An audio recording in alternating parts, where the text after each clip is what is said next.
আসসালামু আলাইকুম। আজকে এই ভিডিওর মাধ্যমে আপনাদেরকে আমি দেখানোর চেষ্টা করব যে কিভাবে ঘরে বসে আপনার হাতের মোবাইলটি দিয়েই অনলাইনে জন্ম নিবন্ধনের আবেদনগুলো করবেন। আর আমি আমার এই চ্যানেলে মূলত এই ভিডিওগুলো দেওয়ার চেষ্টা করি। আমার দোকানে যে অনলাইনে কাজকর্মগুলো করি ওইখান থেকে ভিডিওর মাধ্যমে তুলে ধরার চেষ্টা করি, যাতে আপনারা হাতের মোবাইলটি দিয়ে আপনার অনলাইনে কাজকর্মগুলো আপনি করে নিতে পারেন। আর নিজের কাজ নিজে করতে পারলে অনেক দিকেই ভালো, বিশেষ করে অনলাইন ভিত্তিক কাজকর্মগুলো নিজে করতে পারলে আপনার ভুল হওয়ার সম্ভাবনা কম থাকে।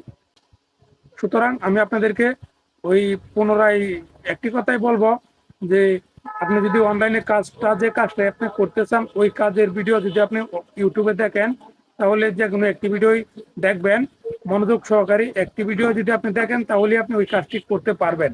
আমরা অনেক সময় একাধিক ভিডিও আমাদের দেখার তখনই প্রয়োজন করি যখন আমরা একটি ভিডিও মনোযোগ সহকারে না দেখি।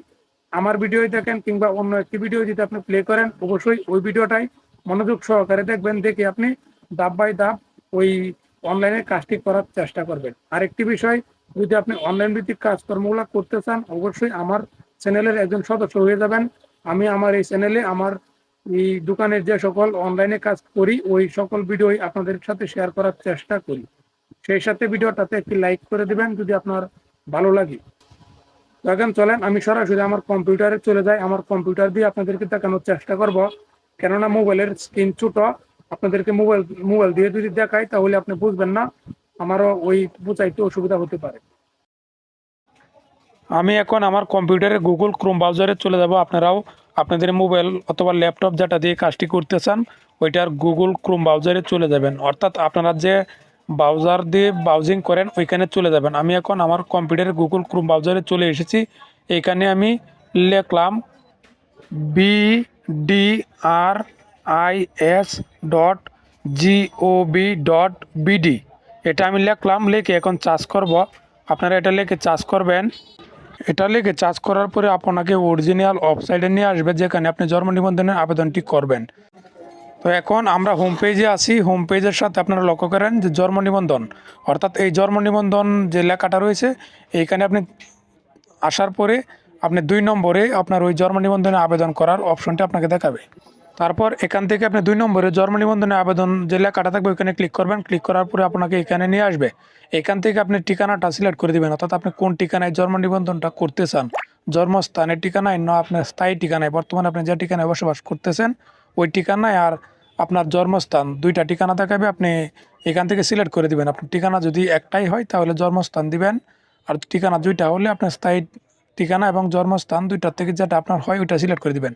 আমি এখন এই জন্মস্থানের ওই আপনার ওই যার আমি আবেদনটা করব ওর জন্মস্থানের ঠিকানায় জন্ম নিবন্ধনে আবেদনটা করব, এই জন্য জন্মস্থান সিলেক্ট করে পরবর্তীতে ক্লিক করব। এই আপনি এখানে লক্ষ্য করেন পরবর্তী একটি লেখা রয়েছে, এই পরবর্তীতে আপনি ক্লিক করে দিবেন। আমি এখন পরবর্তীতে ক্লিক করলাম। ক্লিক করার পরে এই যে ফর্মটা আমার সামনে আসবে জন্ম নিবন্ধনের, এই ফর্মটা আমি মনোযোগ সহকারে পূরণ করে দেব। এখানে আপনারা লক্ষ্য করবেন যে লেখার পিছনে লাল তারকা চিহ্ন একটা রয়েছে, যে লেখার একদম শেষ পর্যায়ে আপনি লাল তারকা চিহ্নটা থাকবে ওই লেখাটা আপনাকে বাধ্যতামূলক ওই ঘরটা পূরণ করতে হবে। আর যে লেখার শেষে আপনার ওই লাল তারকা চিহ্ন স্টার চিহ্ন থাকবে না, ওই যেমন আপনাদেরকে আমি দেখানোর চেষ্টা করি। এই যে এখানে দেখেন বাসা ও সড়ক নাম ও নম্বর যে ঘরটা রয়েছে এই ঘরটা পূরণ না করে আপনি আবেদন সাবমিট করতে পারবেন। কিন্তু যে নামের প্রথম অংশ বাংলায় যে ঘরটা রয়েছে এই ঘরের শেষে একটি লাল তারকা চিহ্ন রয়েছে স্টার চিহ্ন, এই ঘরটা যদি আপনি পূরণ না করেন তাহলে আবেদনটি আপনি সাবমিট করতে পারবেন না। তো আমি আমার ফর্মটা সুন্দরভাবে পূরণ করে দেওয়ার চেষ্টা করি। এখানে আপনি দুইটি অংশে আপনার নামটা লিখতে হবে। প্রথম অংশে আপনি লিখবেন নামের প্রথম অংশ, তারপর আপনার লিখবেন নামের শেষ অংশ। আমি প্রথম অংশ দিয়ে দিলাম মোহাম্মদ, তারপর দিয়ে দিলাম আনারুল ইসলাম। আহ, আমি আনারুল ইসলাম দেওয়ার চেষ্টা করতেছি। এখন আমি ইংরেজিতে নামটা দেওয়ার চেষ্টা করব, বাংলা দিয়েছি। এখন আবার ওই একই নিয়মে আমি ওই নামটা দুই ভাগে লিখবো। প্রথম ভাগ লিখবো আমি এমডি, তারপর লিখবো আনারুল ইসলাম। তো এভাবেই আপনি ফর্মটা সুন্দরভাবে মনোযোগ সহকারে পূরণ করার চেষ্টা করবেন। এখানে কোনো ভুল করলে আপনার জন্ম নিবন্ধনে ভুল আসবে। নাম দেওয়া শেষ হলে আপনার জন্ম তারিখটা দেওয়ার চেষ্টা করবেন। আমি এখন ওই আনারুল ইসলামের জন্ম তারিখটা দিতেছি। দেওয়ার পরে এইরকম কিছু লেখা আপনাকে দেখাবে, আপনারা সম্ভব হলে এই লেখাটা পড়ে নেবেন। অর্থাৎ এই লেখা দেখানোর একটি কারণ যে এই আবেদনটা করার জন্য আপনার কী কী কাগজপত্র প্রয়োজন। তো আমাদের এগুলো মুখস্থই, আমরা যারা কম্পিউটারের দোকানদার রয়েছি। আমি এটা আর পড়লাম না, আপনাদেরকে পড়ে শোনাইলাম না, আপনারা একটু মনোযোগ সহকারে এই লাইনগুলো পড়ে নেবেন। অর্থাৎ আপনার আবেদনটা করার জন্য কী কী কাগজপত্র প্রয়োজন এগুলাই এখানে মূলত দেখাবে।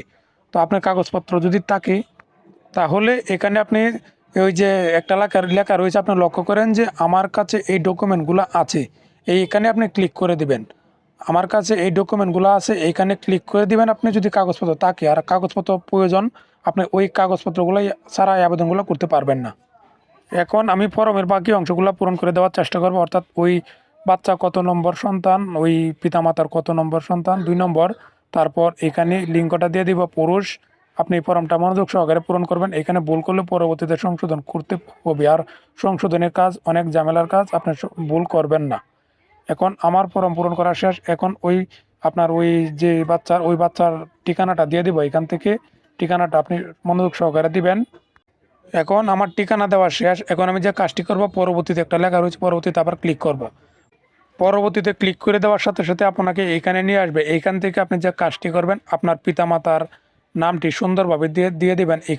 এখানে কোনো ভুল করবেন না। এই জন্ম নিবন্ধন আপনার পরবর্তীতে যত কাজকর্ম রয়েছে সকল কাজে এই জন্ম নিবন্ধন ব্যবহার করতে হবে। তো এখানে আপনি পিতামাতার এনআইডি কার্ড অনুযায়ী নামটি দেওয়ার চেষ্টা করবেন।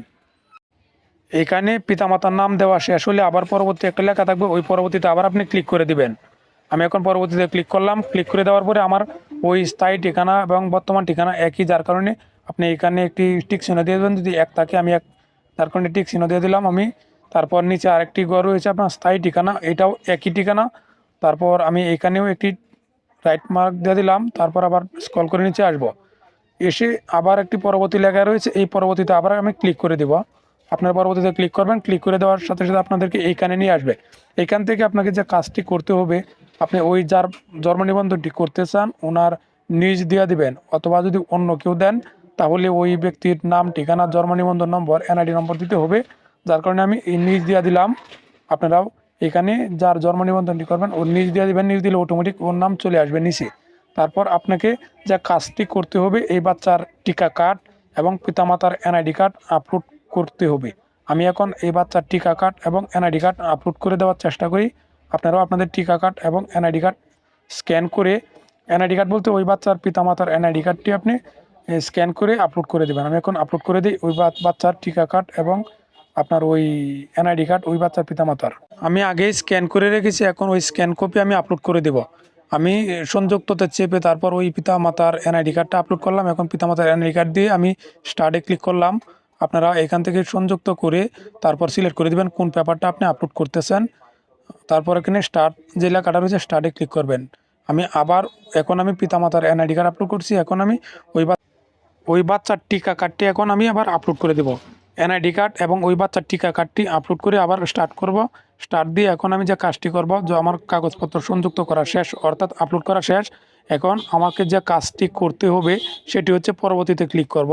আপনারা লক্ষ্য করেন আমার আপলোড শেষ। এখন আমি পরবর্তীতে ক্লিক করব। পরবর্তীতে ক্লিক করে দেওয়ার সাথে সাথে আমাকে এখানে নিয়ে আসবে। এখানে আপনারা যে কাজটি করবেন, আপনি যে তথ্যগুলো দিয়েছিলেন সকল তথ্যগুলো আবার পুনরায় আপনি একটু পড়ে নেবেন, রিভিশন দিয়ে দিবেন।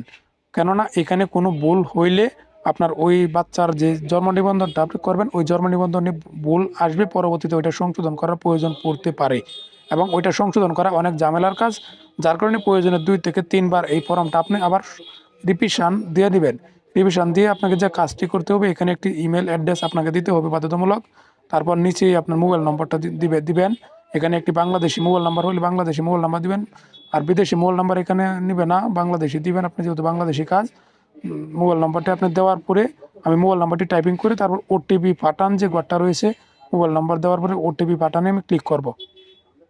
এখন আমি আমার মোবাইল নাম্বারটি লিখে ওটিপি পাঠান যে লেখাটা রয়েছে এই লেখাতে আমি ক্লিক করে দিলাম। সাথে সাথে আমার ফোনে ওটিপি চলে এসেছে, অর্থাৎ ওয়ান টাইম পাসওয়ার্ড। আমি যে মোবাইল নাম্বারটা এখানে দিয়েছি ওই নাম্বারে একটি ওয়ান টাইম পাসওয়ার্ড এসেছে। ওই ওটিপি কোডটি আমি এই ঘরটিতে লিখে দেব। ওটিপি কোডটি আমি এই ঘরে লিখব। লেখার পরে সাবমিট যে লেখাটা রয়েছে সাবমিটে ক্লিক করব। সাবমিটে ক্লিক করার সাথে সাথে আপনার অ্যাপ্লিকেশনটি অর্থাৎ আপনার আবেদনটি সাবমিট হয়ে যাবে। একটু সময় নেবে।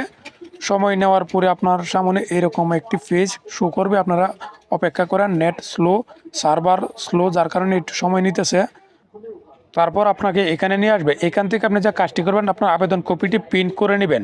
আবেদন কপিটি প্রিন্ট করবেন। যদি কোনো কারণবশত আবেদন কপিটি প্রিন্ট করতে না পারেন তাহলে আপনার আবেদন নম্বর যে লেখা রয়েছে লাল নম্বরটি ওইটি আপনি সংরক্ষণ করবেন।